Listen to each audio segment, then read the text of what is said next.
Des fidèles musulmans filment la scène depuis l'intérieur de la mosquée. On aperçoit à l'entrée des affrontements entre policiers israéliens et civils palestiniens. Puis les pèlerins sont sommés de quitter Al-Aqsa. Plus de 350 personnes évacuées par les forces de l'ordre à coups de balles en caoutchouc et de grenades assourdissantes. Tout autour de l'édifice, sur l'esplanade des mosquées, un dispositif sécuritaire musclé. Selon Israël, l'intervention visait à déloger des agitateurs masqués. Des témoins rapportent qu'ils lançaient des projectiles sur la police anti-émeute. Pour la deuxième soirée consécutive, un climat de tension s'est installé à Jérusalem-Est, en plein Ramadan et alors que les Juifs célèbrent la Pâque juive. La police et l'armée ont retiré les portes et brisé les fenêtres. On commençait à tirer des gaz lacrymogènes et à frapper les gens avec des matraques. Et ils les ont forcés à sortir. Les gens ne dérangeaient personne la nuit.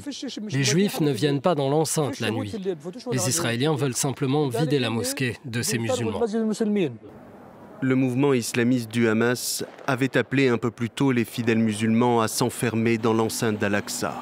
Une initiative en riposte aux appels de groupes suprémacistes juifs à se rapprocher du lieu sacré et y sacrifier un animal pour Pessah.